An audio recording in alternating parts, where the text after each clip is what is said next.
นอกจากการสนับสนุนช่องของเรานะครับผ่านการกดไลค์กดแชร์แล้วก็ Subscribe นะครับผมปัจจุบันนะครับผมช่องของเราได้เปิดช่องทางใหม่ๆนะครับผมเพื่อให้ผู้ชมนะครับผมและแฟนๆของช่องนะฮะสามารถให้การสนับสนุนช่องเล็กๆช่องนี้นะครับให้ได้ไปต่ออย่างต่อเนื่องนะครับและมั่นคงนะครับผมด้วยระบบสมาชิกนะครับผมที่ช่องเราเพิ่งเปิดขึ้นมานะฮะซึ่งทุกคนสามารถที่จะกดสมัครนะครับผมสมาชิกนะครับผมที่ปุ่มจอยนะครับผมหรือปุ่มสมัครสมาชิกนะครับผมที่มุมขวาล่างใต้คลิปนะครับผมหรือมุมขวาบนในหน้าต่างของช่องนะครับผมเพียงเดือนละ50 บาทเท่านั้นนะครับผมโดยมีสิทธิพิเศษมากมายไม่ว่าจะเป็นตราประทับแสดงระดับหลังชื่อนะครับผมเป็นรูปเรือชิปเปอร์ที่ออกมาแบบอย่างสวยงามนะครับผมพร้อมกับอีโมจินะครับเป็นรุ่นพี่แฮมชิปเปอร์นะครับผมสุดน่ารักนะครับซึ่งใช้ในการพูดคุยนะครับผมในช่องคอมเมนต์พร้อมสิทธิพิเศษต่างๆมากมายที่กำลังจะตามมาในอนาคตนะครับผมอีกอย่างหนึ่งคือทั้งการชมคลิปแบบ Exclusive นะครับก่อนใครนะครับผมหรือ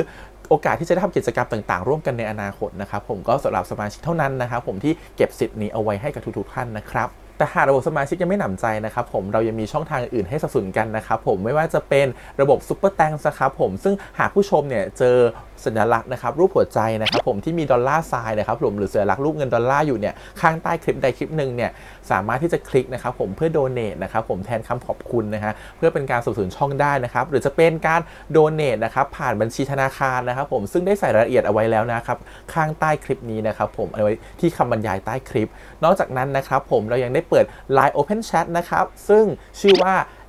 ACS Channel Family นะครับผมก็เลยขอเชิญชาวช่องทุกคนนะครับผมเข้าร่วมห้องแชทได้โดยไม่มีค่าใช้จ่ายใดทั้งสิ้นนะครับผมเอาไว้พูดคุยแลกเปลี่ยนข่าวสารกันนะครับผมในครอบครัวของเราและผมได้จัดทำสติกเกอร์ลายรุ่น Lovely พี่แฮมนะครับชิปเปอร์นะครับเอาไว้เป็นสติกเกอร์ที่ใช้พูดคุยกันด้วยนะครับจะได้ใช้คุยกันในกลุ่มก็น่ารักดีนะครับผมหรือจะเอาไปใช้คุยกับเพื่อนๆส่วนตัวก็ได้นะครับไม่ติดอะไรเลยนะครับผมตั้งใจทำออกมามากๆนะฮะเพียงชุดละ35 บาทเท่านั้นนะครับผมใช้ได้ตลอดชีพนะครับผมก็หวังว่าทั้งหมดนี้นะครับผมจะเป็นเรื่องราวดีๆที่จะเกิดขึ้นกับช่องของเราและชาวช่องของเราทุกคนนะครับผมเพื่อมุ่งหน้าต่อไปสู่ปี 2023 ปีนี้และก้าวต่อไปด้วยกันอย่างมั่นคงนะครับผมอย่าลืมสนับสนุนกันนะครับขอบคุณครับ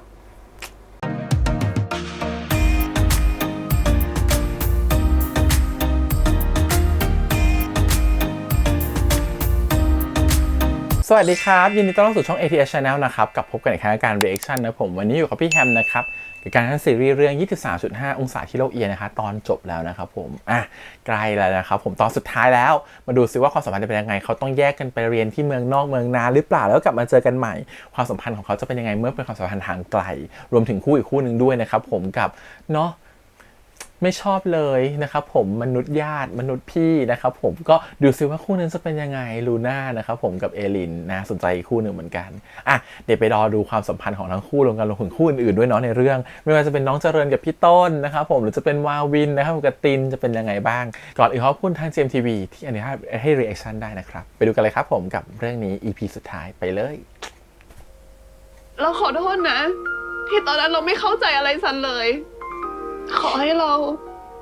ได้กลับไปอยู่ในวงโคจรของซันอีกครั้งได้ไหมถ้าเราสอบติดจริงๆเราต้องไปอยู่นู่นตั้ง1 ปีเรา2 คนจะเป็นยังไงอะ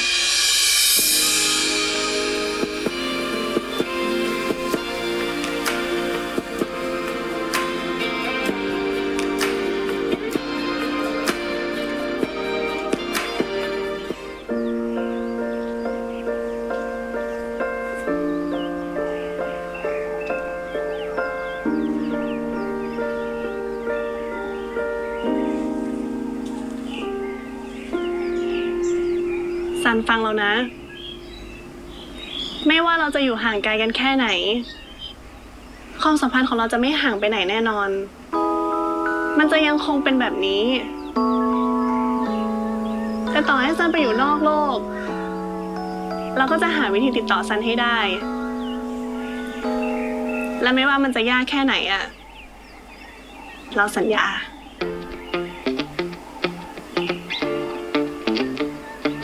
องศาเป็นแบบนี้แล้วเท่จังชมแบบนี้เราก็เขินนะขอบคุณนะองศา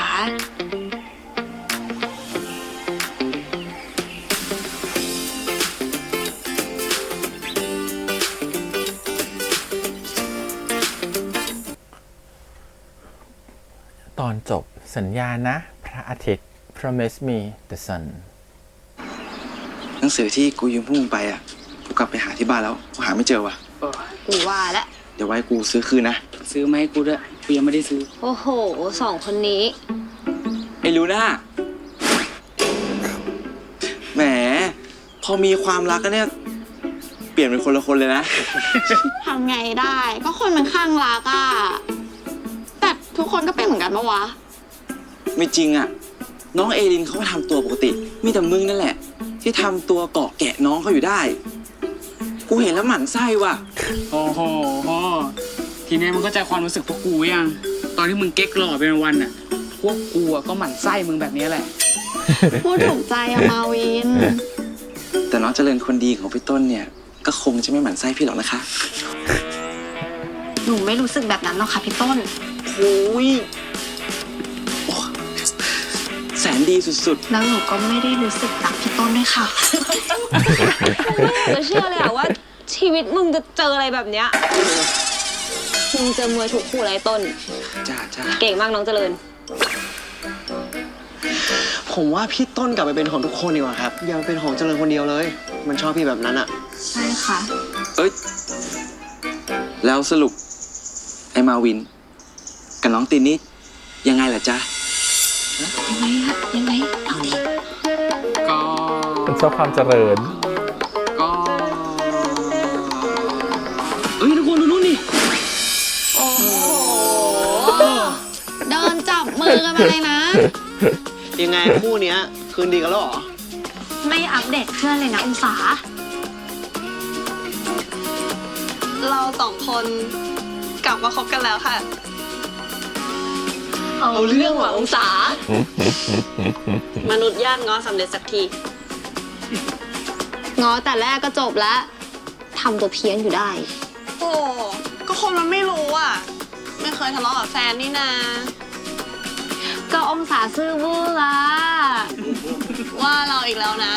แต่เป็นคนซื่อบื้อที่น่ารักที่สุดในโลกเลย โลกเอียงอีกแล้ว อ่า สรุป มึงไอ้มาวิน กับน้องตินเนี่ย ยังไงกัน ฮะ นั่นดี ก็โอเคกันนะ โอเค นี่คือคบกันแล้วเหรอ คือพี่มาวินบอกผมว่าช่วงนี้ขอโฟกัสเรื่องมหาลัยก่อนอะเรื่องอื่นเอาไว้ที่หลัง ตอนเนี้ยหน้าที่สำคัญของพวกเราม .6 ก็คืออ่านหนังสือเข้ามหาลัย หลังจากเนี้ยพวกพี่ก็จะเจอน้องๆน้อยลงแล้วนะ ต้องไปอ่านหนังสือสอบอะ คงได้เจอน้องๆน้อยลง แต่ก็ชอบมาติวที่บ้านอยู่ดี น้อยตรงไหน อยู่กับเพื่อนไม่เห็นเป็นงี้เลยกินข้าวดีกว่า เบื่อ ฮะซันสอบชิงทุนไปเรียนแลกเปลี่ยนที่อเมริกาเหรอ เปลี่ยนที่อเมริกา ฉันชอบความดีเลย แต่เราก็ยังไม่แน่ใจนะว่า เราจะสอบได้ไหมอะ แต่เรามั่นใจนะ ว่าฉันต้องทำได้แน่ แกเก่งจะตาย ยังไงก็สอบได้อยู่แล้ว ใช่ ติดแน่นอน เดี๋ยวเจริญไปขอพรหลวงปู่ให้นะ อีกแล้วเจริ อย่าง ญ นี้ก็ไม่ได้เจอซัน1 ปีเลยอะดิ พวกเราคงคิดถึงแกแย่ ใช่ รู้สึกเศร้า งั้นเรามาทำคลิปเก็บความทรงจำม .4 ทับ6ให้ซันกันปะ เอาสิเอาสิซันจะได้เก็บไว้ดูตอนคิดถึงเพื่อนๆไง ๆ เป็นความคิดที่ดีนะ งั้นเดี๋ยวเรากับเจริญอะจะตามเก็บทุกโมเมนต์ของซันในช่วงนี้เลย ต้องทุกโมเมนต์เลยเหรอ Every moment โดยเฉพาะ romantic moment ฉันชอบ energy เพื่อนๆมาก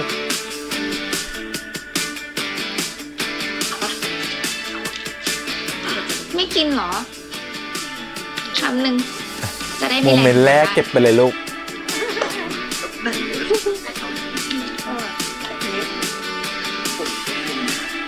หมดนี่สิ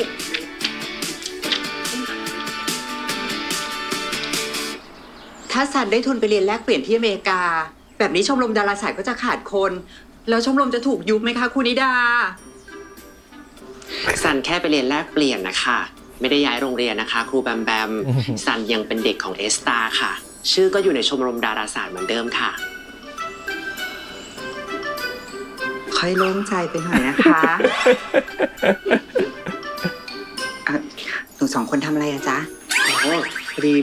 ผมกำลังเก็บฟุตเทจครับ พูดอะไรนะคะ Footage เด็กๆกำลังถ่ายวิดีโอนะคะ เขาเก็บภาพความทรงจำของเพื่อนในห้องไว้ให้ซันนะคะครูแบมแบม ใช่ค่ะ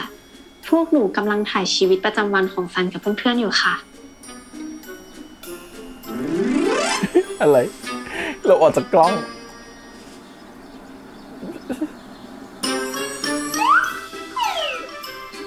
ก็ไม่เห็น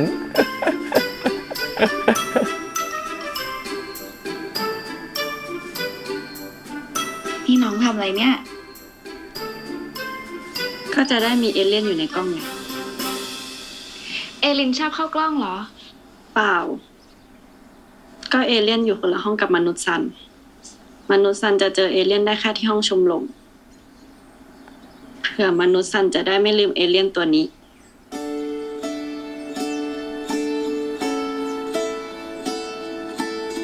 เอลินไม่ใช่เอเลี่ยน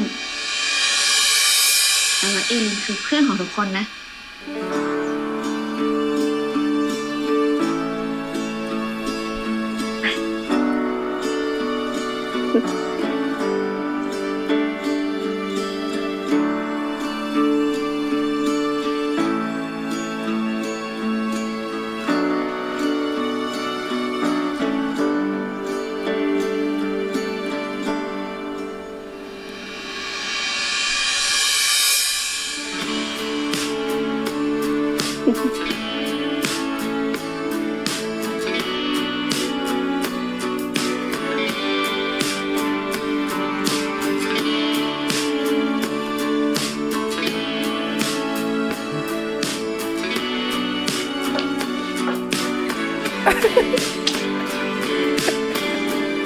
Magic Moment เจริญพร Magic Moment ครูต้องทำท่าไหนนะคะ อ๋อทำท่านี้นะครับ อย่างนี้ค่ะ คือหัวใจที่แก้ม มันไม่เหมือนคุณเป็นคางคูนเหรอคะ มันเป็นแก้มป่องครับแก้มป่องน่ารักแก้มป่อง แก้มป่องนั้นเราเข้าใจไหมเพราะว่าเราแก่แล้วเราทำแก้มป่องจะผิวตึง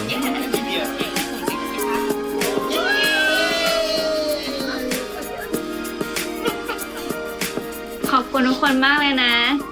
เราจะไม่มีทางลืมโมเมนต์ของวันนี้เลย ไม่มีทางลืมหรอกจากไปแค่ปีเดียวเอง เจริญฟังครูนะคะ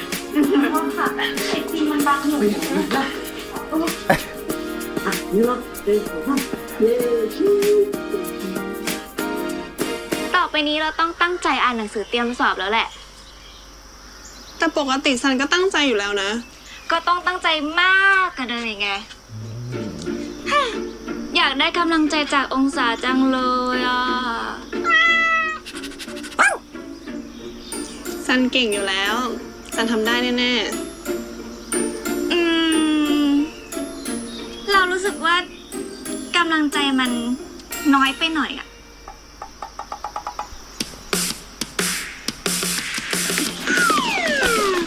องศาซัน ชอบการเก็บโมเมนต์ของเพื่อนๆจ เพ ริง ราะว่ากำลังใจมันน้อยไปหน่อยอ่ะ ขอแบบน้อยแต่มากก็ได้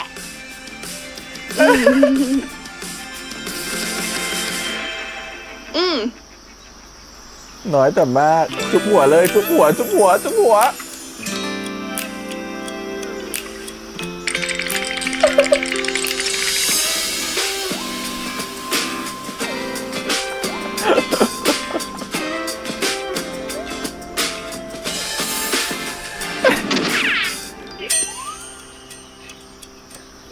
เราไม่ได้หมายความแบบนั้น ๆ อ้าว แล้วซันจะให้เราทำอะไรอ่ะ เราอยากกินข้าวฝีมือองศา ให้เราทำอาหารเหรอ ใช่ ยิ่งกว่าน้อยแต่มาก แต่เราทำอาหารไม่เป็นนะ เราก็เลยยิ่งอยากกินไง นะเรากินอะไรก็ได้องศาชอบกินอะไร อันนี้มากได้น้อยลูก ตามองศา ไม่ใช่น้อยแต่มาก เขาก็โมเมนต์ว่าโอ้โหเขาไม่น่ารอดแน่เลยค่ะ สภาพ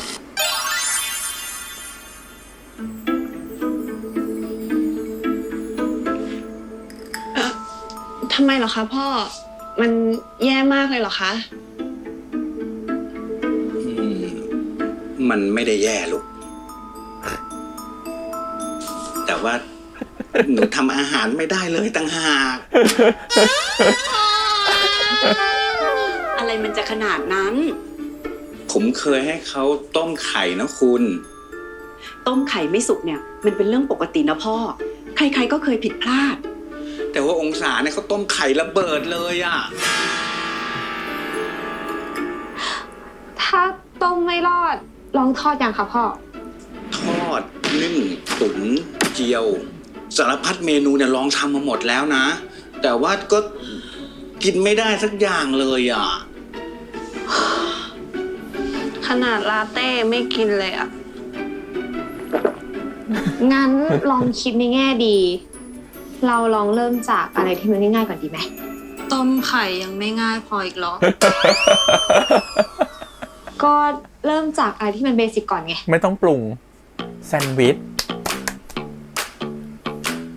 เบสิกอะไร หุงข้าว มันหุงยังไงอะพี่อัลฟาง่ายๆ ใช้แค่ข้อเดียว ข้อเดียวอยู่แล้วเหรอ เอลินชิมไหม ให้แม่ชิมดีกว่า เอาจริงเหรอคะแม่ เ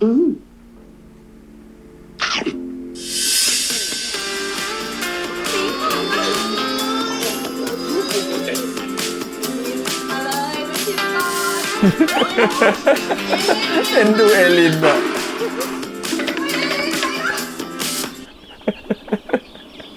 น้องเจริญ น้องเจริญ คะ น้องตินไปไหนอะ ตินไปขี้ จะตามไปดู องศาทำอะไรให้เรากินเหรอ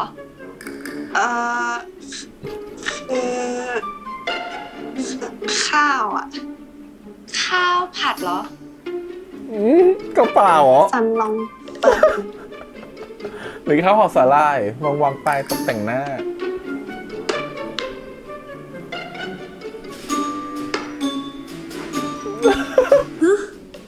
ทำไมมีแต่ข้าวเปล่าอะ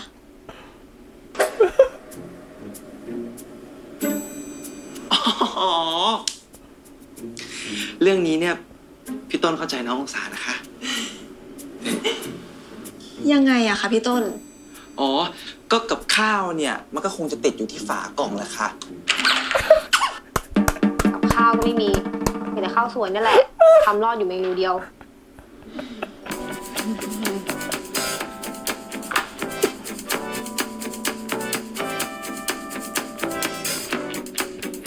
แค่นี้เราก็ดีใจแล้ว แล้วก็ไปเติมรักให้มันหวา จริ น งเหร เอา อ ก็องศาตั้งใจทำให้เราเลยนี่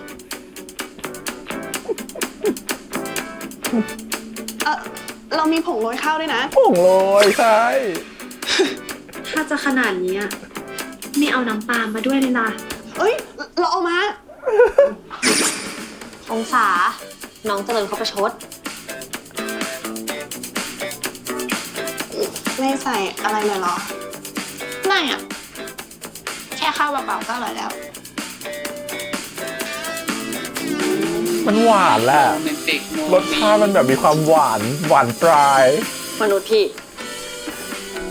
ไม่เอาแค่ข้าวเปล่านะข้าวหมูกรอบ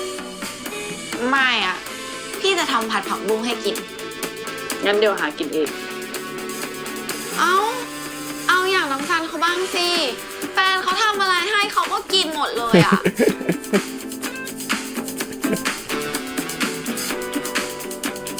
จริงๆ คนทำอาหารไม่เป็นต้องทำอาหารที่ไม่ต้องปรุงอ่ะ อ่านแค่จับหันอะไรอย่างเงี้ยมาประกบร่างกัน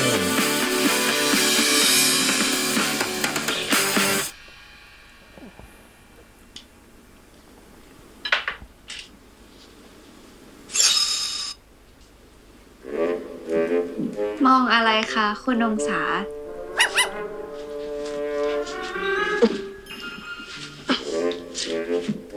มันเห็นได้หรอว่าเรากำลังจ้องอยู่อะ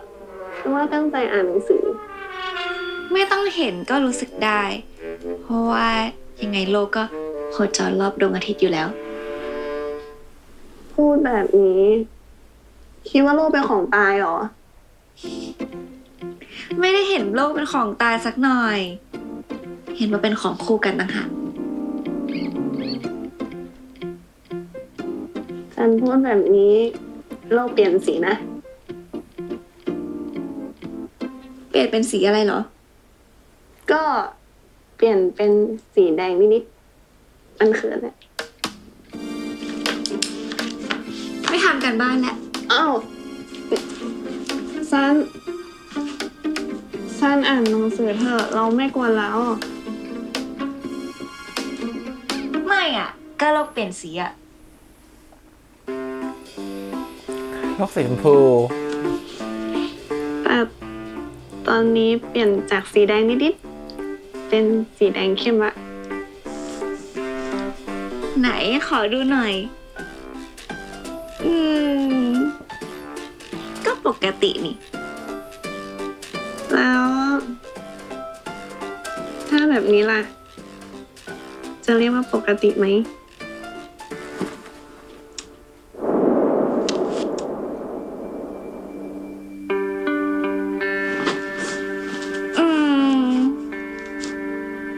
มันแค่จุดเดียวเองอะพระอาทิตย์อยากได้มากกว่านี้ ต้องมากแค่ไหนอะหึแต่ถ้าแบบนี้ล่ะ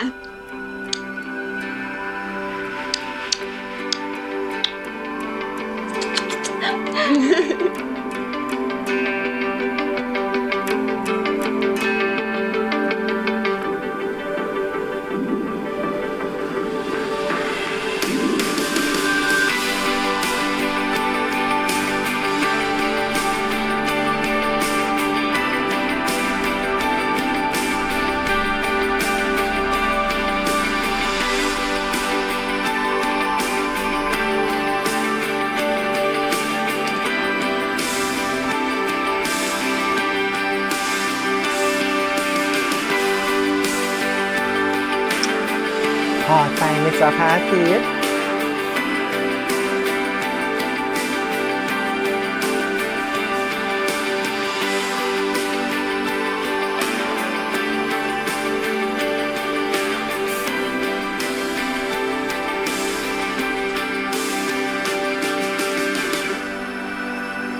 ถ้าเราสองคนห่างกันตั้ง1 ปี พวกเราจะเป็นยังไงกันนะ เด็กวัยเนี้ยเนาะมันหายใหญ่สุดละ ไม่ว่าเราจะห่างกันกี่ปีแสง มันก็ไม่เป็นไรหรอก เพราะสุดท้ายแล้วอะเราสองคนก็จะมาโคจรเจอกันเพราะโลก เป็นของคู่กับพระอาทิตย์เหมือนที่ซันพูดไง เนาะ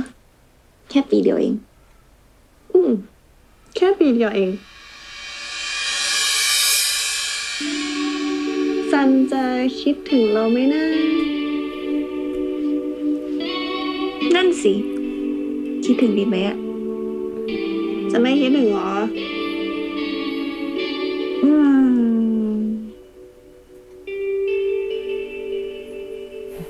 จะไม่คิดถึงเหรอ คิดดูก่อน จะคิดถึงไหมจะคิดถึงไหมจะคิดถึงไหมอย่าจะจีนะค่ะจะคิดถึงไหมเอลิน พี่อัลฟ้า หนูไปโรงเรียนก่อนนะซัน องศา ซั ซันมารับเราเหรอ หรือว่ามีเรื่องอะไรหรือเปล่า คือว่าเรา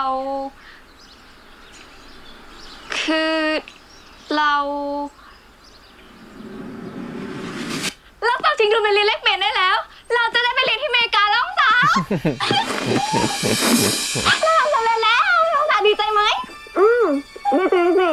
ฉันจะเฉลยนะองศาจะคิดถึงเราไหม คิดถึงสิตื่นเต้นจัง เราไปจัดกระเป๋าเลยดีไหมต้องเอาเสื้อไปกี่ชุดอะตั้งปีหนึ่งหรือว่าไปช้อปปิ้งเพิ่มดี น่าเปลี่ยนแล้ว โอ้ ใจ ย หาย ตื่น แล้ว เต้น ใจ นะ หายแล้ว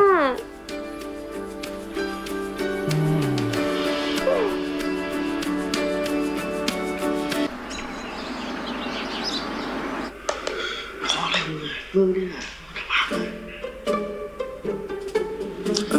เดี๋ยวหนังสือที่กูยืมไปเอามาคืนนะ พอดีว่ากูลืมอยู่ว่าอยู่บ้านอะ เอามาคืนดิ เออ อยู่ที่อ่าน อ้าวน้องตีนน้องเจริญ เป็นอะไรหรือเปล่าน้องตินน้องเจริญ แม่งไม่ฟักตาโมเมนต์เลยอ่ะ มันเป็นลางร้าย อืม ลางร้าย เรื่องอะไรกันอะน้องๆโอเคเปล่า ทุกอย่างแม่งพังไปหมดแล้วพี่ แล้วที่แม่งพังเนี่ยเพราะน้ำมนต์หลวงปู่เสกมึงอ่ะ แล้วน้ำมนต์หลวงปู่เสกเนี่ย มันมาเกี่ยวอะไรด้วยคะน้องติน แล้วอะไรที่พังคะ ก็ฮาร์ดดิสก์ที่เก็บฟุตเทจของซันไงพี่ที่พังอ่ะเจริญอ่ะทำฮาร์ดดิสก์ตกใส่น้ำมนต์แล้วมันก็เลยพังอ่ะดิพี่ คลิปที่จะเอาไว้ซันดูเป็นที่ระลึกก็ล่มไปด้วยอ่ะ แค่หกใส่เฉยๆหรือเปล่าคะ ไม่ใช่พี่ มันทำฮาร์ดดิสก์ตกใส่ขันน้ำมนต์ โอ้โห แล้วน้องเอาขันน้ำมนต์มาทำอะไรกันอะ หนูก็แค่อยากเสริมสิริมงคลให้กับซัน องศาเอลิน พี่ลูน่า พี่อัลฟา พี่มาวิน พี่ต้น ครูนิดา ครูแบมแบม แล้วก็เพื่อนห้อง4/6ที่อยากมาแจมอะค่ะ แหม น้องเจริญนี่จิตใจดีจริงๆแล้วนะคะพี่ต้นคิดไม่ผิดจริง ๆ ที่เรียกน้องเจริญ เฮ้ย เรานี่ก็ฟ้าถึงจริงๆเลยอะ น้อยหน่อยมึงอะ ให้พี่ลองช่วยกู้ข้อมูลให้ไหมน้องติน ลองให้มาวินช่วยดูนะ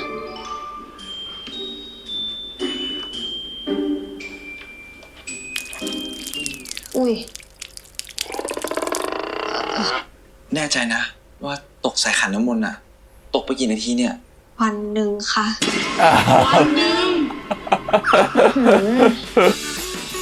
หนูก็เพิ่งรู้วันนี้ตอนเอาขันมานี่นะคะ น้องนอนแช่น้ำมนต์น่าจะอิ่มบุญแล้วล่ะค่ะ พี่ว่าอิ่มแหละ ได้ไหมอะมึง ไม่น่าว่ะ ขอโทษจริงๆนะที่ฉันไม่สอบเข้าแล้วเก็บมาดีกว่านั้น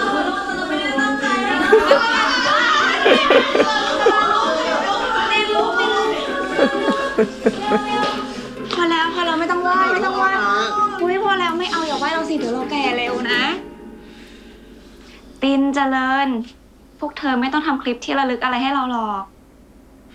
ไม่ได้หรอก แกจะไปอยู่นู่นต้องปีหนึ่งเลยนะ พวกเรากลัวแกจะลืมเราอ่ะ มันเป็น energy เด็ มัน ก มี ๆสมัยนู้นเนาะ ทาง มันต้องทำให้เขาไม่ ไม่ลื ลื ม ม แน่ เราหรอก เขียนไดอาใช่รี่ไดอารี่อะไรอย่าง ซั งี้ นไม่ได้เป็นคนแบบนั้นนะติน ทำโฟโต้บุ๊ก แต่ยังไงอ่ะ พวกเราก็ขอโทษนะ อีกไม่กี่อาทิตย์ก็สอบปลายภาคแล้วอ่ะ คงไม่มีเวลาทำคลิปให้ซันแล้วอ่ะเจริญขอโทษนะ คือถ้าจะทำใหม่อะมันก็ทำได้หรอก แต่ถ้าอยากตัดต่อให้มันดีอ่ะมันต้องใช้เวลาดิแล้วพวกเราสองคนนะ เสียดายดิ เสียดายโมเมนต์ดีๆที่พวกเราถ่ายได้อ่ะ คลิปดีๆมันก็อยู่ในนั้นหมดเลยอ่ะ ตินเจริญ ฟังเรานะ เราว่าเราเก็บความทรงจำดีๆ ของเพื่อนทุกๆคนไว้ในนี้ แล้วก็ในนี้หมดแล้ว มันไม่จำเป็นต้องมีคลิปตัดต่อ มี MV มีภาพสวยๆ หรือว่ารูปถ่ายอะไรหรอก ค เพราะว่าคุณค่าของมิตรภาพ แล้วก็ความรักของเราอะเราเก็บมันไว้ในหัวใจ แล้วก็ความทรงจำของเราเสมอ เวลาที่เราท้อเราเหงา เราก็แค่นึกถึงช่วงเวลาดีๆ นึกถึงความสุข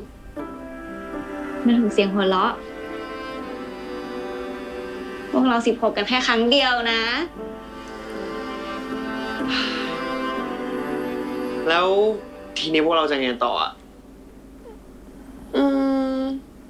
ก็ไปเตรียมตัวอ่านหนังสือสอบไง ใช่ อีกไม่กี่วีคเราก็จะสอบกันแล้วอะพวกเรามีอะไรต้องทำกันอีกเยอะเลย ก็จริง เจริญกลัวสอบตกมากเลยอะ งั้นต้องยิ่งรีบไปอ่านเลยนะ ไปกันหมดนี่แหละ ไปกันเลยไหม ได้มาเดี๋ยวเราติวให้สอบอังกฤษก่อนใช่ไหม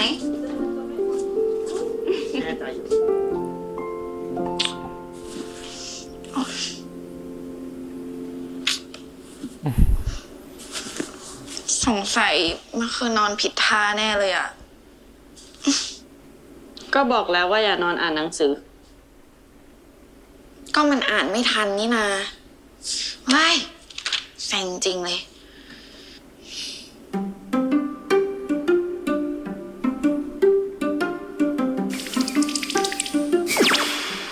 ทำไรอ่ะ นวดให้ไง อ๋อยน่ารักจังเลยนวดตรงนี้ที่มันจี๊ดอ่ะ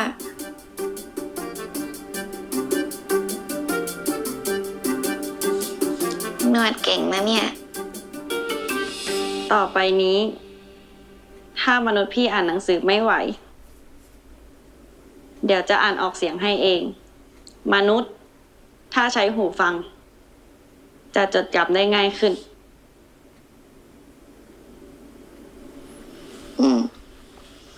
ขอบคุณนะ น่ารักที่สุดเลย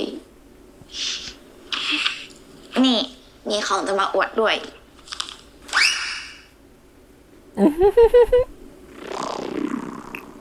ซื้อได้ที่ GMM TV เป็น Shop ไง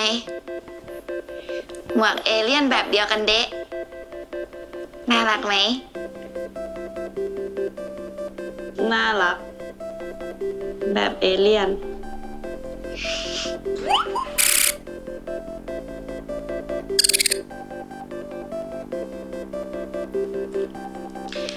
แต่ว่าเดี๋ยวปีหน้า พี่ก็ต้องไปอยู่มหาลัยแล้วนะ น้องอยู่ได้ใช่ไหม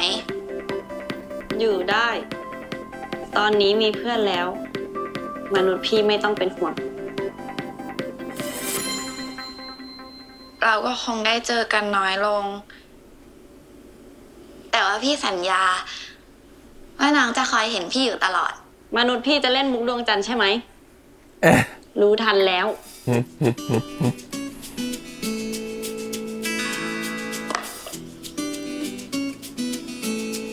แต่สัญญาได้ไหม สัญญาอะไร สัญญา ว่าจะเป็นเอลินที่มีความสุขกับเพื่อนๆได้ เป็นเอลินที่รู้จักคุณค่าของมิตรภาพ เป็นเอลินที่ไม่โดดเดี่ยวอีกต่อไป แล้วก็ เป็นเอลินที่น่ารักของพี่แบบนี้ตลอดไป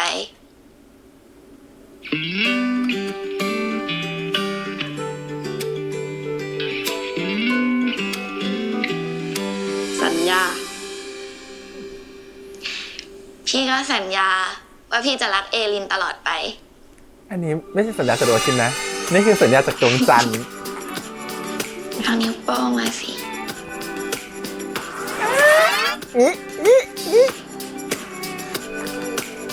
ปรากฏโลกเออ เอเลี่ยนเขินเหรอ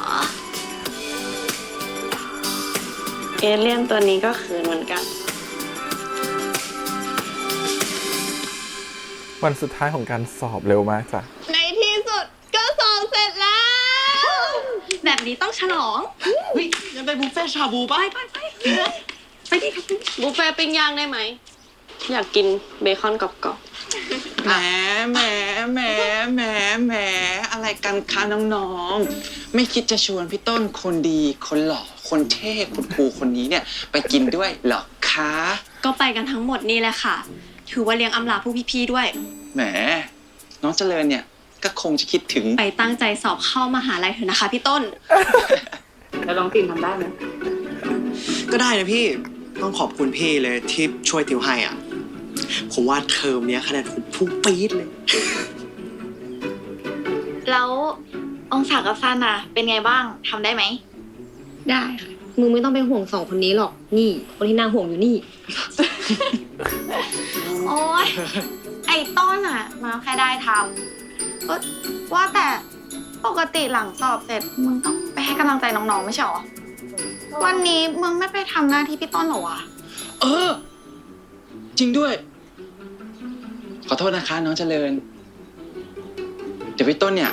ขอตัวไปทำหน้าที่ของพี่ต้นก่อนนะคะ แล้วเดี๋ยวพี่ต้นจะกลับมานะคะ ไปที่ชอบเลยค่ะพี่ต้น งั้นพี่ต้นรีบกลับมานะคะ ชอบน้องกันเลยวะ น้องๆที่น่ารักทุกคนค่ะ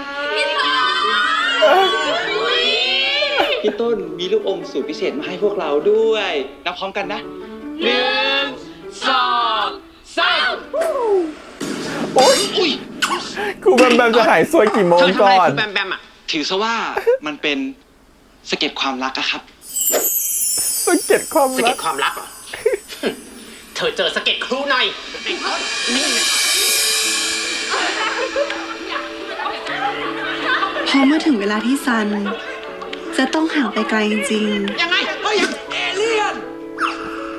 ๆ เอาตรงๆก็รู้สึกไม่มั่นใจเลยนะ ว่าในอนาคตของพวกเราจะเป็นยังไง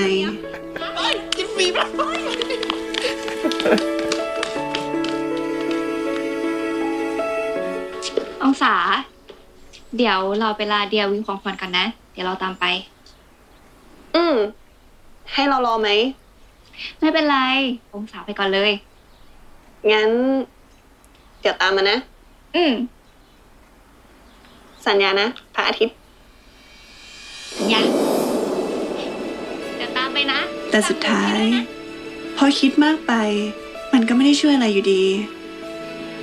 เพราะพอถึงจุดหนึ่ง เราก็ทำได้แค่ ต่างคน ต่างใช้ชีวิตของเราไป มัธยมปีที่ 5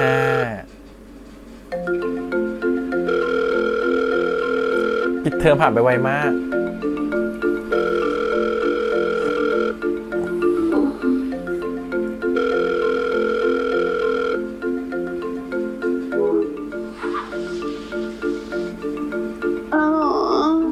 7 โมงแล้วนะ ยังไม่ตื่นอีกเหรอ ซันเราง่วงอ่ะ จะปล่อยให้เราดูหูองศาอีกนานแค่ไหนเนี่ยฮะ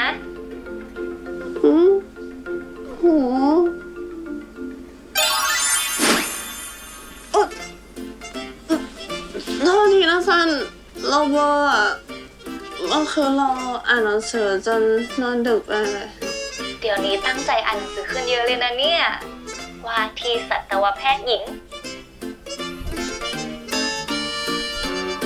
ก็ต้องขยันสิเดี๋ยวถ้าสอบไม่ได้จะเครียดเอา แล้วนี่ซันเพิ่งกลับบ้านเหรอ เราออกไปซื้อของกับโพสต์มา นี่ก็2 ทุ่มแล้ว เดี๋ยวเราก็ต้องไปอ่านหนังสือแล้วเหมือนกัน องศาก็ลุกได้แล้ว เตรียมตัวอาบน้ำ เดี๋ยวก็ไปโรงเรียนสายหรอก เดี๋ยวเราจะไปอาบน้ำละ ไปโรงเรียนก็สู้ๆนะ ตั้งใจเรียน อย่ามัวแต่คุยนะ ซันก็อ่านหนังสือสู้ๆเหมือนกันนะ ฝันดีล่วงหน้านะ เผื่อเรากลับมาไม่ทันบอกฝันดีอ่ะ โอเค ซัน คิดถึงนะ อดทนอีกนิดนะ เราก็คิดถึงเหมือนกัน เดี๋ยวจะรีบกลับไปหาเลย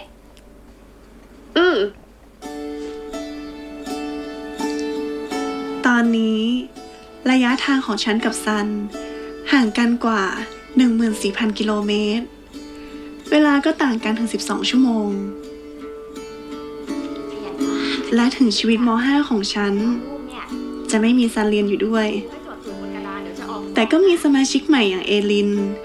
ที่ดันได้มาเรียนห้องเดียวกันกับพวกเรา เอลินเข้าใกล้ความเป็นมนุษย์มากขึ้นเรื่อยๆ ตั้งใจเรียนนะน้อง รักค่ะ รัก จากพระจันทร์ของน้อง พี่รู้น่าเขียนให้หรอ พี่รู้น่าเขียนให้หรอ อุ้ย แกจะขาดจนเขียวกระดาษไม่ได้นะเว้ยใครออกมา เอลินกินกระดาษอีกแล้ว เหนื่อยอ่ะ น่าจะฝาด แต่ฉันก็ยังชอบที่เอลินไม่เหมือนใครอยู่ดี พวกรุ่นพี่ม .6 ก็เรียนจบ กลายเป็นเด็กมหาลัยกันไปหมดแล้ว ถ้าน้องตินจะเข้านิเทศอะจริงๆมันก็สามารถยื่น แต่หลายคน อ่ะอันนี้ ก็ชอบแวะมาเยี่ยมที่โรงเรียนอยู่บ่อย นิดมีพี่เตรียมมาไว้นิดหน่อย โอ้โห ๆ ส่วนครูแบมแบมและครูนิดา ก็ยังคงเป็นครูที่น่ารัก ฉันน่ะไม่เข้าใจเลยค่ะว่าทำไมฉันเป็นดวงซวยตลอดเลยอะคะเนี่ย ก็ครูอะค่ะประมาท จะปอกมะม่วงไปด้วย ตาก็มัวดูคลิปไปด้วย แต่ฉันไม่เข้าใจ ไม่เข้าใจอะไรอีกอะคะ ก็ถ้าฉันปอกมะม่วงอะฉันก็ต้องโดนมีดบาดมือสิคะ แต่นี่ทำไมฉันโดนค้อนทุบมือคะเนี่ย ก็ครูอะไม่ฟังฉันบอกให้ระวัง ฉันกำลังเอาค้อนอะทุบกระท้อนให้มันนิ่มอยู่ ครูก็เอามือเข้ามาขวางอะ กระท้อนนะปลาลงพื้นมันก็นิ่มแล้วค่ะ ใครเขาใช้ค้อนทุบกัน เดี๋ยวปาลงพื้นก็โดนเท้าครูอีกอะค่ะ เห็นไหมฉันน่ะนึกถึงครูตลอดนั่นแหละ ถึงจะชอบเถียงกันอยู่บ่อย จะเข้าห้องยังไงล่ะคะทีเนี้ย ๆ แต่ทั้งคู่ก็รักกันมาก มือข้างนี้ไม่ได้เป็นอะไรนะคะ โอ้ยก็เปิดให้หน่อยได้ไหมล่ะคะ ไม่เห็นถึงตอนใหม่ๆเลยตอนนั้นน่ะทำให้ทุกอย่างเลยนะคะ โอ้โห ค่ะครูนี่เหมือนกระท้อนเหมือนกันนะคะ บางทีอะ ตรงที่หวานใช่ไหมคะ หน้าทุบค่ะ เข้าไปเลยค่ะ เดี๋ยวจะปอกด้วยมีดสองคมเลยค่ะ ขอให้หนูสอบไฟนอลผ่านทุกวิชา หนูอยากได้เกรดดีๆ เอาไปเข้ามหาลัย สาธุ เฮ้ย พี่ต้นมาทำอะไรคะเนี่ย แต่ก็มีคู่ที่ดูไม่ออกว่ารักกันไหม อย่างคู่ของเจริญและพี่ต้น ขอพรให้พี่กับน้องเจริญเนี่ย อยู่เคียงคู่กันตลอดไปไงจ้า ฮะ ถึงแม้ว่าพี่ต้นเนี่ยจะอยู่ในเฟรนด์โซนบาร์เทอร์โซนพี่ต้นก็โอเคค่ะ ขอแค่ให้พี่ต้นเนี่ยรักน้องเจริญก็พอค่ะเพราะความรักของพี่ต้น มันมั่นคงกับต้นไทรในวันนี้นะคะ วัดนี้ไม่มีต้นไทรค่ะพี่ต้น ถึงจะไม่มีต้นไทรก็มีต้นคนนี้ที่รักน้องเจริญมากจริง คู่นี้ใช้หลักเหตุและผลไม่ค่อยได้ รวมถึงหลักไสยศาสตร์ด้วย เพราะทั้งคู่ต่างคาดเดาอะไรไม่ได้เลย โยมนี่นะ ส่วนพี่ลูน่ากับเอลิน ก็ยังรักกันดี มนุษย์พี่ ถามหน่อย ชีวิตมหาลัย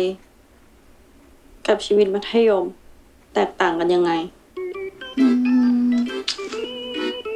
พี่ว่ามันก็ไม่ค่อยต่างกันนะ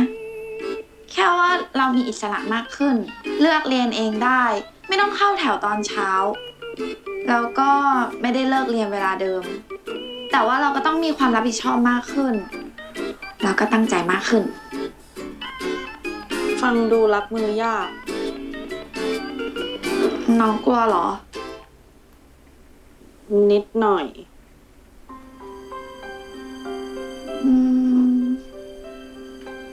จริงๆมันก็ไม่ได้น่ากลัวขนาดนั้นนะ พี่จะทำไงดีอะให้น้องหายกลัว ก็พอมีวิธีอยู่ จูบ วิธี ยังไงอะ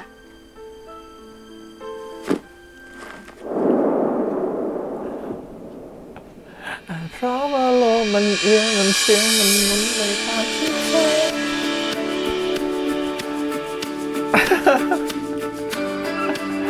วิธีทำให้หายกลัว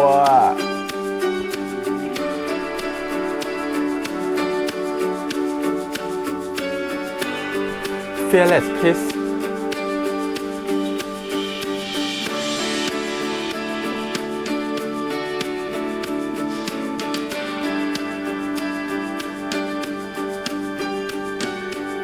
หายกลัวแล้ว พ ลายนะเนี่ย ถึงพี่รู้น่าจะอยู่มหาลัย และเอเลนอยู่แค่มัธยม แต่ความรักก็มาจะทำให้โลกเราเอียงเสมอ เพื่อให้คนสองคนได้ใกล้กัน อะไรเนี่ย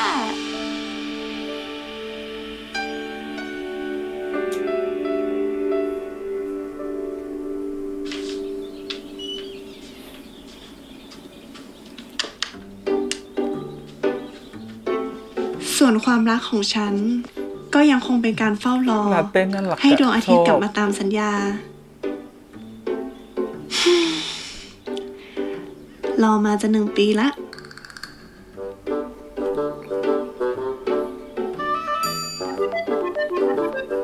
ชอบการที่เดินแล้วลาเต้ก็ลุกขึ้นเดินตาม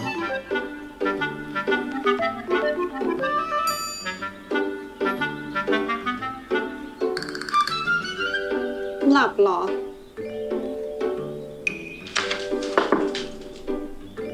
มนุษย์ กินข้าว เอลินได้คุยกับซันบ้างไหมอะ คุยวันก่อนโน้นทำไม แปลกจัง ปกติซันจะโทรปลุกเราตลอดเลยนะ นี่โทรไปก็ไม่รับอะ พวกแกรีบลงไปกินข้าวกันได้แล้ว เปิดเทอมใหม่แล้วนะ เดี๋ยวก็ไปสายแต่วันแรกหรอก เป็นที่ม.6 กันแล้วนะ พี่อัลฟาซันไม่รับสายหนูอะ ซันหลับอยู่หรือเปล่า แต่ปกติซันไม่เคยไม่รับนะ องศาอย่าคิดมาก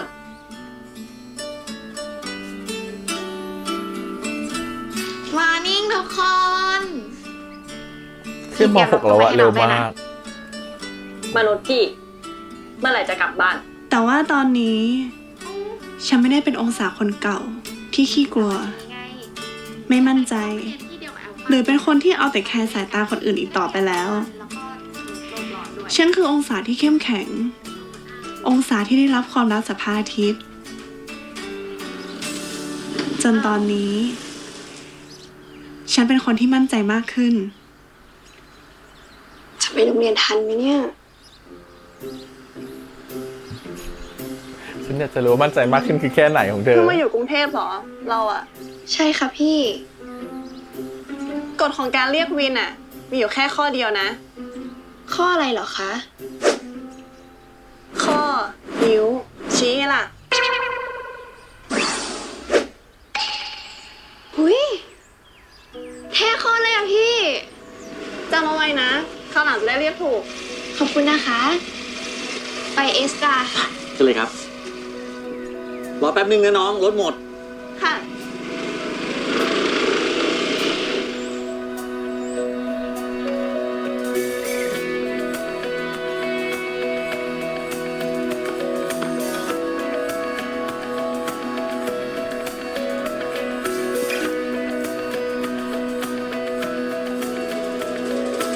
มีคนมารับม .6 เด็กเอสตาใช่ปะ แล้วการรอคอยของฉัน ก็ได้สิ้น เขา สุด ตั้งใจ ล มาง เซอร์ไพรส์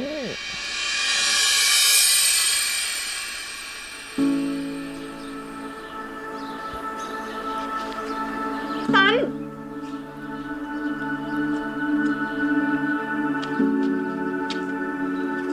เป็นไงบ้าง คิดถึงเราไหม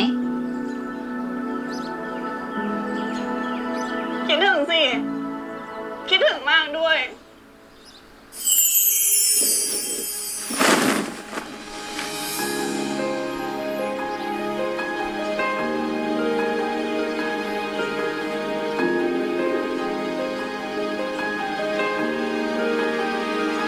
เรากลับมาแล้วนะ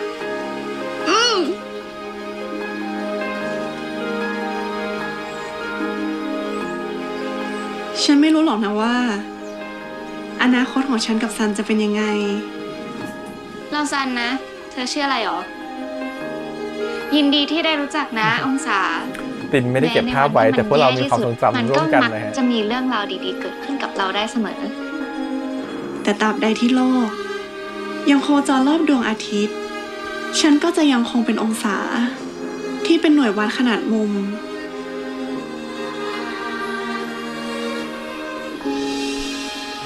องศา ที่เป็นส่วนหนึ่งของจักรราศีองศาที่เป็นดั่งวงกลมบนท้องฟ้า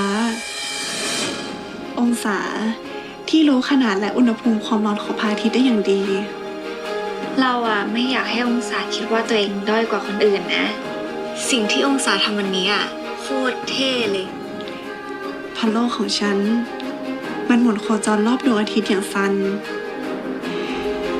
โลกที่เอียง 23.5 องศา เราไม่รู้หรอกนะว่าปลายทางจะเป็นยังไงอะแต่องศาช่วยอยู่ข้างๆเราจนกว่าจะเห็นปลายทางได้ไหม องศาที่ระนาบเอียงรับวงโคจรของซันและจะเป็นเช่นนั้นซ้ำเป็นวัฏจักรทุกปีตลอดไป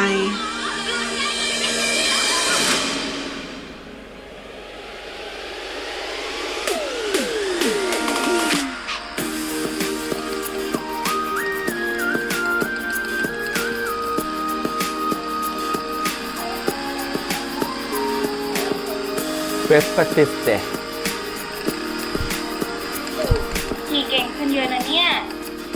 แน่นอนสิ ก็เราได้ครูดีนี่นา แต่ว่าผู้หญิง2 คนที่ขี่เวสป้า ถ่ายไว้เนี่ย ไม่มี ใครจะมาโซนท้ายเรา เราให้ซันซ้อนอยู่คนเดียว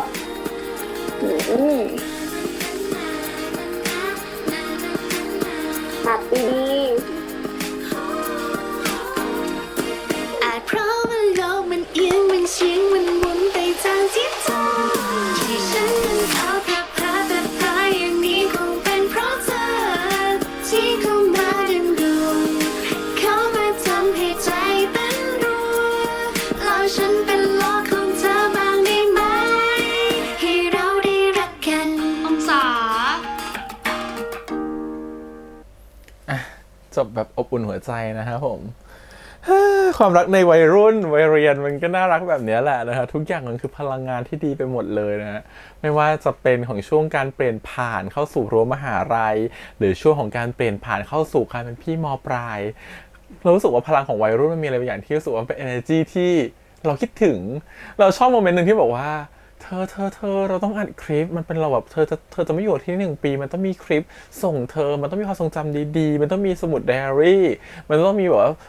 สมุดแบบภาพอะไรอย่างเงี้ยซึ่งมันก็แบบนี่ขนาดนี้นี่พี่แฮมเพิ่งแบบว่าย้ายทีมนะครับผมจากทีมงานทีมหนึ่งไปอยู่อีกทีมหนึ่งในองค์กรเดิมนะไม่ได้เปลี่ยนงานหรืออะไรนะครับผมก็พี่ๆน้องๆในทีมที่ทำงานเดิมก็คือทำสมุดแบบนี้ให้ด้วยจ้ะไม่ได้สมุดแบบว่าสมุดภาพอะไรอย่างเงี้ยซึ่งผมสำหรับรู้สึกว่ามันเป็นความรู้สึกที่เรานึกถึงวัยมัธยมวัยเรียนวัยแบบมหาลัยอะไรอย่างเงี้ยซึ่งเรากำลังถ่ายทอดความรู้สึกความทรงจำหรือความรักกันด้วยสิ่งเหล่านี้อะไรอย่างเงี้ยทั้งนี้จริงๆแล้วอ่ะความทรงจำทั้งหมดที่เป็นเรื่องราวดีๆมันคือสิ่งที่เรา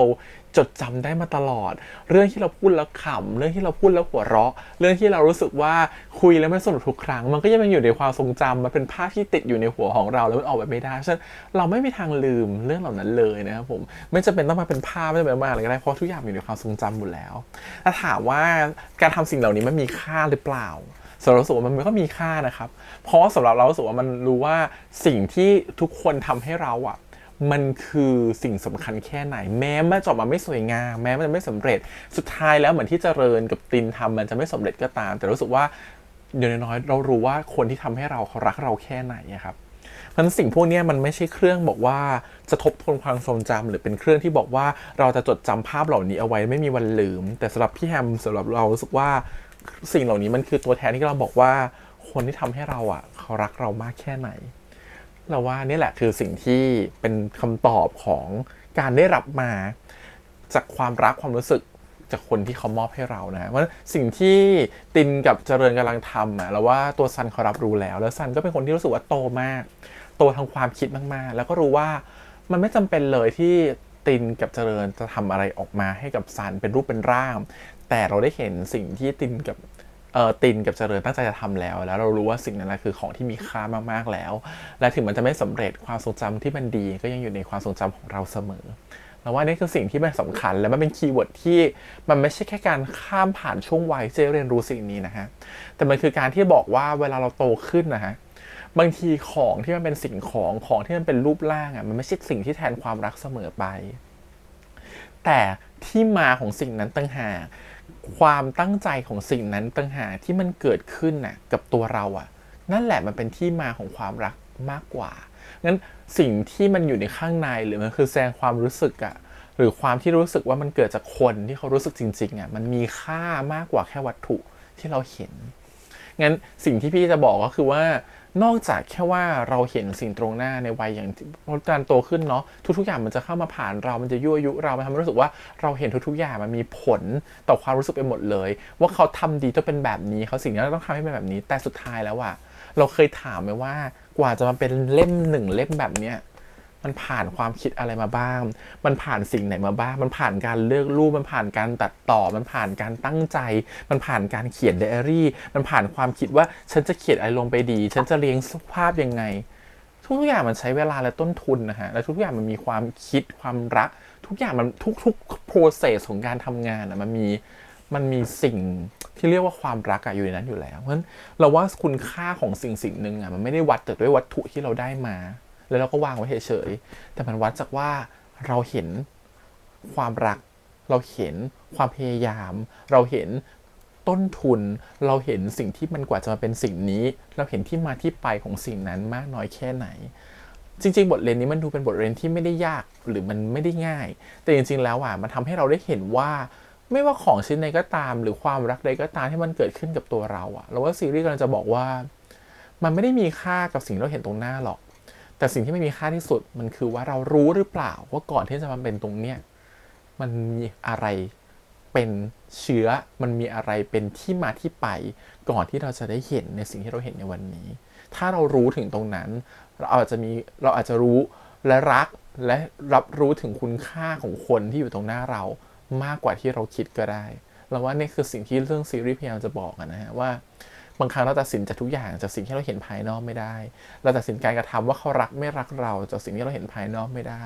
แต่มันตัดสินจากการที่ทำซ้ำๆสิ่งที่เราได้ซาบซึ้งจากสิ่งที่เขาทำจากการที่เรารู้ว่ากว่าจะเป็นสิ่งนี้มันคืออะไรเราว่าตรงนั้นคือความโรแมนติกที่แท้จริงเรารู้สึกว่าตรงนี้แหละคือสิ่งที่คุณค่าของเรื่องนี้พยายามจะบอกว่าบางครั้งสิ่งที่มันผ่านมาตลอดการรอคอยไม่ใช่เรื่องที่มันนานเลยถ้าเรารู้อยู่แล้วว่าอีกคนหนึ่งคิดยังไงเรารู้อยู่แล้วว่าความตั้งใจของเขาคืออะไรสิ่งที่เขาอยากจะทำให้กับเราคืออะไรหรือว่าพวกนั้นมันมีค่ามากกว่าการที่บอกว่าเขาจะต้องอยู่กับเราตลอดเวลาเขาจะต้องอยู่กับเราให้เห็นหน้ากันตลอดเวลาไม่ใช่ถ้าสุดท้ายแล้วความรักมันยังอยู่แบบนั้นเรายังเห็นถึงการกระทำในรูปแบบต่างๆที่เขาพยายามทำให้กับเราหรือเราพยายามทำให้กับเขานั่นคือความรักอยู่ดีครับไม่ว่าระยะทางจะไกลแค่ไหนความรักก็ยังเป็นความรักเพราะฉะนั้นไม่ว่าอุปสรรคใดผ่านเข้ามาถ้าไม่ใช่อุปสรรคของการที่เขาไม่มีคนอื่นหรือเป็นความสัมพันธ์ที่ทำให้ความสัมพันธ์แตกร้าวนะถ้าเป็นอุปสรรคที่มันเกิดจากการทำงานอุปสรรคเกี่ยวกับเรื่องของเวลาเราเชื่อว่าทุกคนจะผ่านมันไปได้นะฮะถ้าสมมติทุกคนเข้าใจว่าเรายังรักกันมากพอหรือเปล่าอันนี้คือสิ่งสำคัญในมุมของความรักด้วยรวมถึงไม่ใช่ความรักในรูปแบบของการเป็นแฟนกันแต่ความรักในความสัมพันธ์ก็เป็นสิ่งที่คล้ายคลึงกันเหมือนกันงั้นเราว่าซีรีส์เรื่องนี้มันเป็นซีรีส์ feel good เรื่องนึงเลยแหละที่พยายามจะเห็นว่าช่วงของ coming of age ก็คือการก้าวข้ามผ่านวัยของเด็กวัยมัธยมไปสู่วัยมหาลัยมันต้องผ่านความคิดอะไรบ้างผ่านความกลัวอะไรบ้างแล้วมันก็เล่าผ่านตัวละครหลายตัวละครอย่างเช่นตัวลูน่ากับตัวเอลินเนี่ยเขาก็จะเป็นตัวแทนของการที่ว่าคนคนหนึ่งที่เก็บตัวไม่กล้าคบกับสังคมไม่กล้าคบกับเพื่อนเขาจะข้ามผ่านจุดนี้ไปได้ยังไงถึงจะรู้สึกว่าเขากล้าพอที่จะเดินออกมาจากเซฟโซนหรือคอมฟอร์ตโซนของเขาเพื่อออกมาเจอกับผู้คนภายนอกและถ้าสมมติผู้คนภายนอกนั้นมันใหญ่ขึ้นแหละจะแค่รั้วมัธยมไปสู่รั้วมหาลัยเขาจะกลัวสิ่งนั้นไหมและความกลัวสิ่งนั้นมันจะถูกชดเชยด้วยอะไรมันอาจจะไม่ถูกชดเชยด้วยจูบที่เขาจูบกันหรอกครับมันเป็นกิมมิคน่ารักที่เรื่องพยายามจะบอกแต่จริงๆแล้วมันจะถูกชดเชยด้วยความทำซ้ำๆการเจอคนซ้ำๆการพยายามปรับตัวเรื่อยๆคนทุกคนพอเราทำอะไรซ้ำๆครับมันจะมีความเคยชินและมีการเรียนรู้ทักษะอะไรบางอย่างเพราะฉะนั้นสิ่งที่เอลินกำลังทำต่อในช่วงม.5 ถึงม.6คือการเรียนรู้ที่ได้อยู่กับคนหมู่มากและมันก็เป็นสิ่งสำคัญในการสร้างภูมิคุ้มกันให้เอลินไปอยู่ในรั้วมหาลัยที่มันใหญ่ขึ้น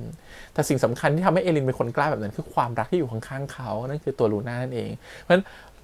เราชอบการใช้ชื่อนะว่าคนหนึ่งคือซันและลูน่าเป็นคู่หลักและคู่รองมันก็สมกับพระอาทิตย์และดวงจันทร์แต่อย่าลืมนะครับว่าลูน่าก็มีแสงจันทร์เหมือนกันแม้จะสะท้อนจากพระอาทิตย์ก็ตาม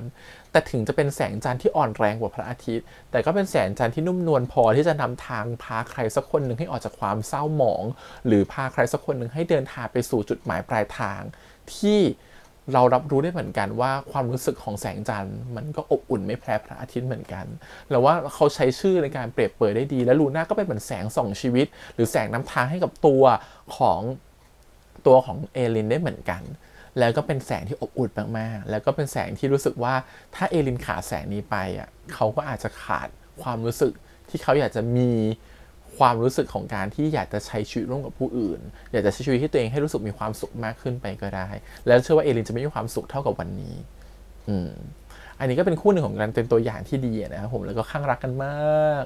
เจริญกับพี่ต้นจริงๆก็คือคู่รักมันคือความวัยรุ่นที่บางทีเราเพ้อคลั่งคนหนึ่งไปโดยที่เราไม่รู้ตัวขณะที่คนหนึ่งเขาไม่ได้ชอบเราเลยมันเป็นความรักที่มันบริสุทธิ์นะในมุมของพี่ต้นนะเขารักแต่เขาก็รู้สึกว่าเขารอได้เขาพยายามคนนี้เขารุกจีบได้เป็นความรักที่เราเชื่อในความรักมากๆเราถึงจะทำอะไรแบบนั้นหากเราไม่เชื่อในความรักมากๆเรารู้สึกว่ามันจะเป็นความเบื่อรู้สึกว่าจีบเท่าไหร่ก็ไม่ติดสักทีฉันไม่จีบแล้วแต่นี่ไม่คือแสดงถึงว่าในวัยหนึ่งอ่ะเราเชื่อในเรื่องของความรักมากๆและเชื่อในคุณค่าของมันมากๆเพราะฉะนั้นเราจะไม่ปล่อยความรักของเราให้กับใครง่ายๆถ้าเราไม่ได้รู้สึกดีกับเขาในขณะเดียวกันเราก็จะรักเขาไม่ว่าเขาจะไม่รักเราก็ตามสุดท้ายแล้วมันจะเป็นอย่างไรระหว่างต้นกับเจริญเราไม่รู้หรอกแต่มันทำให้รู้สึกว่าในวัยหนึ่งของช่วงชีวิตเรามันจะเจออะไรแบบนี้แหละที่คล้ายๆกับต้นกับเจริญมาวินกับตินนะครับผมเป็นคู่รักที่สำหรับเรารู้สึกว่ามันเป็นความรักที่พัฒนาจากการที่ช่วยเหลือพึ่งพาอาศัยกันความรักที่เกิดจากการที่คนนึงเห็นอีกคนนึงเป็นดาวค้างฟ้าเป็นสต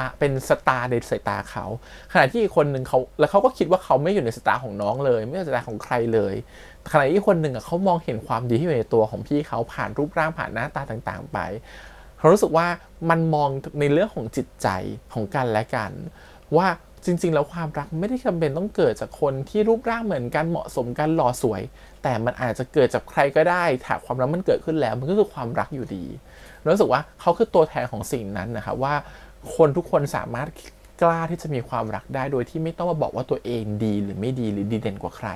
เราทุกคนมีดีในตัวของเราถ้าหากเขาสู่ใครเขาบอกรักไปแล้วมันไม่สำเร็จเขาก็จะสามารถที่จะกล้าที่จะบอกรักแล้วรู้ว่าตัวเขามีศักยภาพมากพอที่จะมีความรักกับใครก็ได้อาจจะไม่จำเป็นกับต้องตินก็ได้อาจจะเป็นคนอื่นต่อไปก็ได้เพราะฉะนั้นมาวินน่ะชื่ออยู่แล้วครับมาวินเพราะฉะนั้นมันคือการที่เขามีข้อดีอย่างอื่นที่มากกว่ากันแค่ว่าเขาเป็นคนที่อาจจะไม่ได้เป็นรูปร่างหน้าตาที่เป็น type ของใครหลายๆคนวันนี้คือความหล่อที่มันเป็นสูตรสำเร็จแต่สำหรับเรารู้สึกว่ามาวินคือตัวแทนของความดีความน่ารักที่พร้อมจะทำเพื่อใครก็ได้ให้กับใครก็ได้รวมถึงให้กับคนที่เขารักอย่างดีที่สุดสุดท้ายมาคู่ของยังไม่สุดท้ายเนาะมีคู่ของครูแบมแบมนะครับผมกับคุณนิดาอยู่คู่แบมแบมคุณนิดาเป็นคู่ที่เข้ามาเพื่อเติมเต็มความมีช่องว่างระหว่างการที่เราไม่เคยเห็นทรานเซนมีความรักเลยแต่จริงๆความรักถ้าเราเชื่อว่าความรักมันเกิดได้ทุกที่ทุกเวลากับทุกๆคนไม่เลือกใครเพราะฉะนั้นสิ่งที่มันเกิดขึ้นคือเพราะฉะนั้นความรักระหว่างคุณนิดากับครูแบมแบมมันก็เป็นไปได้เช่นกันแต่จะเป็นไปได้แบบไหนล่ะเป็นไปได้แบบคู่กัดเป็นไปได้คนเข้าใจกันเป็นไปได้แบบว่าคู่แบบไหนแต่สุดท้ายมันจะมีช่องให้กับความรักเสมอว่าคุณจะแสดงความรักของคุณในรูปแบบใดอันนี้ก็เป็นตัวอย่างที่ดีและน่ารักเหมือนกันนะครับผมคู่สุดท้ายของเรานั่นก็คือตัวของสันและก็องศาเราชอบสิ่งที่องศาพยายามจะพูดจริงๆองศาเป็นคนเจ้าบทเจ้ากลอนนะก็จะมีคำเปรียบเปรยนู่นนี่นั่นได้ตลอดเวลานะครับผมซึ่งถามว่ามันเกิดจากการที่เขาเป็นคนที่พรรณนาคิดถึงบ่อยไม่ค่อยอยู่กับหลักเหตุผลเท่าไหร่มันทำให้เขารู้สึกว่าเขาสามารถที่จะใช้คำพูดหรืออะไรแบบนี้ในความพั่มเพ้อของเขาถ่ายทอดเป็นตัวหนังสือได้เราเชื่อว่าการที่เขาพูดอะไรแบบนี้มันคือตัวความเป็นตัวเขานะไม่ใช่การที่ต้องไปบอกว่าเป็นแบบนู่นนี่นั่นมาก่อนที่จะไม่ใช่ตัวเขาส่วนนี่คือความเป็นตัวเขาในเสน่ห์ของตัวเขาแล้วในความเป็นองศาตรงนี้แหละมันคือสิ่งที่ซันรักมากๆเพราะมันเติมเต็มในจุดที่ซันไม่มีคนเพอร์เฟกต์อย่างซันคนที่ทำทุกอย่างได้ดีหมดเลยแต่บางทีมันจะขาดอะไรบางอย่างที่ไม่ว่าจะเป็นความอุ่นความเข้าใจความที่มองโลกในภาพกว้างความเห็นอกเห็นใจคนอื่นบางทีมันทำให้ตัวซันได้เติมเต็มในจุดนั้นแล้วก็หลงรักเสน่ห์ นะครับผมขององศาโดยที่องศาไม่รู้ตัวเพิ่งจะมารู้ตัวช่วงหลังๆสุดท้ายมันก็ทำให้ความสัมพันธ์มันยืนยาวแล้วก็ดีขึ้นเรื่อยๆนะครับผมเพราะฉะนั้นอันเนี้ยสำหรับเรารู้สึกว่าแม้จะเป็นบททดสอบไหนเข้ามามันอาจจะต้องผ่านแหละมันต้องคุยมันต้องทดสอบมันต้องทำอะไรต่างๆในอีกอนาคตอีกมากมายแต่รู้สึกว่านี่คือปราการด่านแรกที่เขาก็ผ่านไปด้วยกันได้แล้วเพราะฉะนั้นไม่ว่าจะอุปสรรคไหนออกจากเนี่ยมันจะแค่เหลือแค่เรื่องความเป็นเหตุเป็นผลกับความรู้สึกในคิดที่เราโตขึ้นแล้วแหละสุดท้ายคนมันต้องโตขึ้นนะครับความรู้สึกในคิดมันก็ต่างออกไปจากเดิมเพราะฉะนั้นมันอาจจะไม่ใช่ความรักที่มันยืนยาวไปตลอดกาลแต่อย่างน้อยมันทำให้รู้ว่าช่วงเวลานี่แหละคือช่วงเวลาที่ฉันมีความรักและฉันรู้ว่าคนที่ฉันรักรวมถึงคนรักของฉันน่ะเขาดีแค่ไหน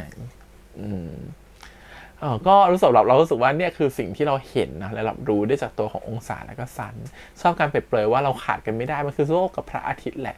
แล้วชอบที่เหมือนกับเขาบอกว่าสุดท้ายแล้วโลกก็ต้องติดพระอาทิตย์ใช่ไหมเปล่าเลยจ้ะบางทีพระอาทิตย์ต่างหากที่หมุนรอบโลกหรือเปล่าหรือบางครั้งพระอาทิตย์แหละมันคืออยู่ที่เดิมอยู่แล้วมันรอให้แค่โลกมาหมุนหรือโลกเข้ามาหาแค่นั้นเองแต่บางครั้งสิ่งที่มันมีค่าอยู่แล้วอ่ะมันคือการรอคอยนะครับผมให้ถึงเวลาที่มันเหมาะสมแค่นั้นเองหากเวลามันเหมาะสมทุกอย่างมันลงตัวการรอคอยนั้นจะโคตรรู้สึกมีคุณค่าและก็โคตรคุ้มเลยที่ได้รอเพราะฉะนั้นก็คือจงรอคอยแบบมีสติแต่หากการรอคอยนั้นคือการรอคอยที่มีความหวังจงมีความหวังต่อไปนะฮะเรารู้สึกว่าความรักบางทีไม่ได้เป็นเรื่องอะไรที่มันยากมากแต่มันก็ไม่ใช่เรื่องอะไรที่มันง่ายมากสุดท้ายมันอยู่ที่เราเนี่ยแหละว่าเราจะมี mindset ต่อเรื่องตรงนั้นอย่างไรแค่นั้นเองแล้วก็ขอบคุณมากๆที่ดูซีรีส์เรื่องนี้นะครับผมช่วงแรกจะมีความแบบว่าไม่เข้าใจตัวละครมันมีความอนิเมะมังงะไปหน่อยแต่พอช่วงหลังมันเข้าสู่โหมดของความเป็นดราม่าขึ้นมาเนี่ยมันทำให้รู้เลยว่าช่องมันคือช่องของความฟีลกู๊ดสดใสร่าเริงนะฮะมันไม่ได้ช่องที่เหมือนแบบซีเรียสดราม่าอะไรแม้จะมีปมดราม่าเล็กน้อยแต่มันก็เป็นปมดราม่าที่เข้ามาจบในตอนแล้วรู้สึกว่าโอเคมันคือสิ่งที่เราเรียกว่าซีรีส์ฟีลกู๊ดแม้สิ่งสมัยนี้อาจจะบอกซีรีส์ฟีลกู๊ดไม่มีที่ยืนแต่สำหรับเรารู้สึกว่ามาตาลาดาอะไรแบบนี้มันคือสิ่งที่ทำให้เห็นว่าซีรีส์ฟีลกู๊ดมันอยู่ได้นะแล้วเราจะเห็นแล้วจากเทรนด์แท็ก Twitter ต่างๆที่จะเห็นมาจากเรื่องนี้ 23.5 เนี่ยก็รู้เลยว่า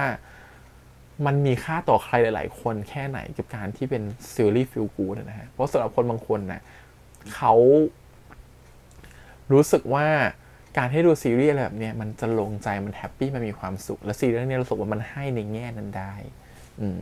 สำหรับเรารู้สึกว่าเราก็มีความสุขมากๆที่ได้ดูเรื่องนี้เหมือนกันนะฮะเป็นเรื่องที่สไตล์ของพี่ขวัญพี่เขาเนาะพี่ผู้กำกับอะซีรีส์ส่วนใหญ่ที่เขากำกับจะเป็นซีรีส์ที่มันมีหลักมุมหลักความคิดต่างๆที่มันแฝงเข้าไปอยู่ในตัวละครอยู่แล้วสำหรับเรารู้สึกว่าเรื่องนี้ก็เป็นสิ่งหนึ่งที่รู้สึกว่าตัวของซีรีส์ทำได้ดีให้เรารู้สึกว่าอิ่มมีความสุขไปกับเขาโอเคก็ประมาณนี้ครับจบแล้วกับซีรีส์นี้ครับ 23.5 รอเรื่องต่อไปคือ My Love Mix Up สำหรับเรารู้สึกว่าก็เป็นซีรีส์ที่อบอุ่นหัวใจมันมีความน่ารักแล้วก็เป็นการดูแฟนฟิกหรือ GL เรื่องแรกของเราด้วยนะสำหรับเรารู้สึกว่าก็ประทับใจในเคมีของมิวเลิฟมากๆนะต้องชมกับน้องสองคนเนี่ยค่อนข้างเก่งมากๆเก่งเลยแหละ